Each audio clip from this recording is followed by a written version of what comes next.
Sa video natin today, I'm breaking down how to set up Cloudways for WordPress at i-turn on yung speed and security features na talagang importante. What's up guys? Ako si Ashley at kung nakikita mo na yung mga hosting terms like CDN, caching, or SSL tapos wala kang idea kung ano sila o kung kailangan mo ba talaga sila para sa'yo ang video na to. I'm gonna explain what each of those features does, kung paano sila nag-fit sa Cloudways setup, and why turning them on can make your WordPress site load faster and feel more secure. By the end of this video, you'll know what to turn on, what to ignore, and whether Cloudways makes sense for your website right now. So, ayun, simulan na natin. Pag-usapan natin kung ano ba talaga ang WordPress and hosting. So, before Cloudways makes sense, hosting needs to make sense. WordPress is the software na nagpapatakbo ng website mo. Siya nagkokontrol ng pages, blog posts, design, at lahat ng content mo. Ang WordPress mismo does not make your site live on the internet. Hosting ang gumagawa nun. Hosting is the place where your WordPress site lives. Kapag may nag-type ng website address mo sa browser nila, nagre-request yung device nila ng site mo mula sa isang server somewhere sa mundo, how fast that request is handled depends heavily on your hosting. And that's why hosting affects speed, reliability, and of course, overall experience more than most beginners realize. Okay, ngayon pag-usapan naman natin kung ano ba ang Cloudways.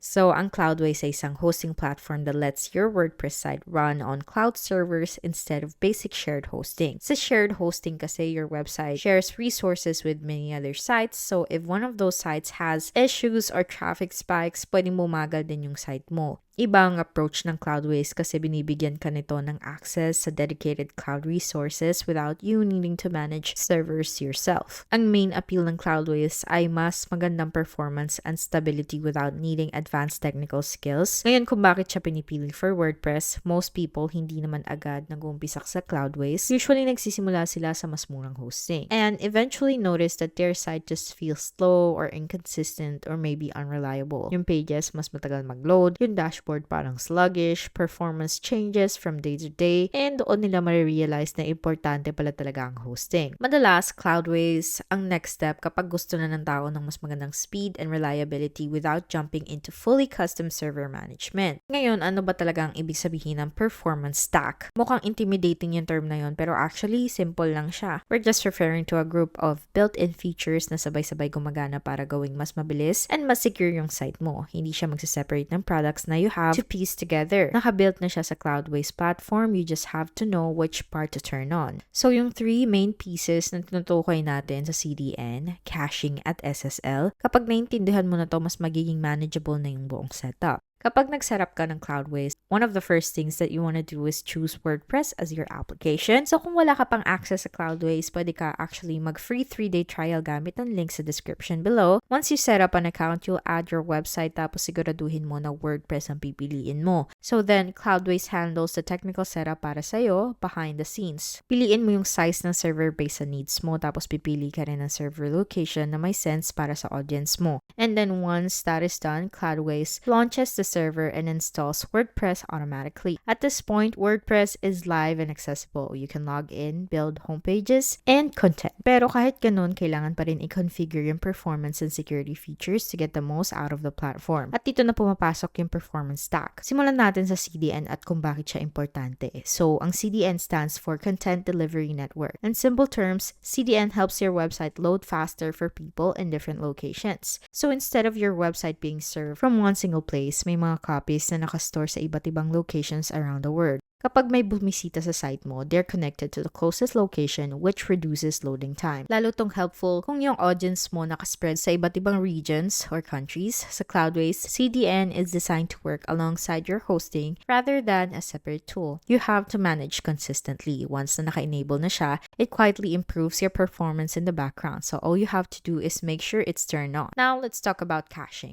Kapag naka-on ang caching, your site serves a saved version of your page instead. Nababawasan nito yung trabaho na kailangan gawin ng server, kaya mas mabilis mag-load yung pages. Cloudways uses server-level caching, which is stronger and more efficient than basic plugin-based caching. Once na naka-enable na siya, automatic na siyang gumagana and does not require daily management. This is one of the biggest reasons sites on Cloudways feel faster than sites on basic hosting. Now we're gonna talk about SSL and why it's so important. So, ang SSL, yung nabibigay sa website mo ng lock icon sa browser and turns your site into HTTPS. Siya yung nagpaprotect ng data na dumadaan between your website and your visitors. Kasama din dito yung login information, contact form submissions, at kahit anong personal data. Modern browsers expect websites to have SSL. Kapag wala nito, makikita mo yung visitors ng warnings na not secure yung site, which can immediately hurt trust. Now, Cloudways makes SSL very easy kasi pwede mo siyang i-enable directly for your domain. Once it's active, your site becomes more secure and more credible. Now, why speed and security matter early? Maraming beginners ang iniisip na mahalaga lang ang speed and security kapag malaki na yung site o kumikita na, pero hindi talaga yung totoo. A slow website feels pretty unprofessional, honestly, and a website with security warnings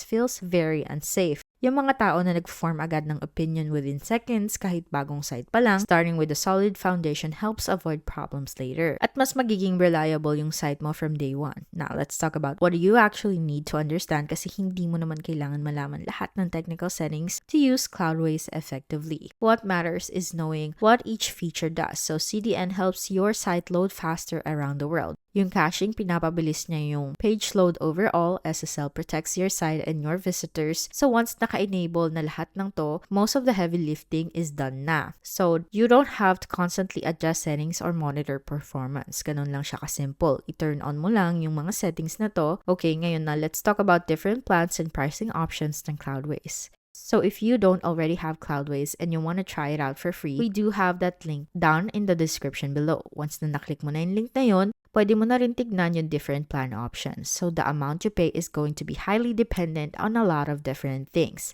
Depende siya sa provider na pipiliin mo at sa server size mo. Hindi ko na isa-isahin lahat pero as you can see, may DigitalOcean, Vultr, Linode, AWS, and Google Cloud. Tapos may basic, general, and CPU optimized plans ka pa. So nagre-range siya from $14 hanggang almost $1,000 per month. But what's cool is you pay for what you use rather than having to pay for a massive big plan that you only use a small percentage of. Nire-recommend ko rin na i-try mo muna yung free trial tapos doon ka mag-decide kung napapansin kang difference. Ngayon, para matulungan ka sa final decision mo, pag-usapan naman natin yung pros and cons. So, simulan natin sa pros. Ang Cloudways mas better ang performance and stability kumpara sa basic shared hosting. May built-in na speed and security features that many beginners would not set up on their own. The platform is flexible and can grow with your site kaya hindi mo na kailangan mag-migrate agad kahit lumalaki yung traffic. Also, once tapos na yung initial setup, very minimal na lang yung ongoing maintenance. Now, for the cons to be aware of, there definitely is a learning curve when it comes to understanding where things live inside the platform.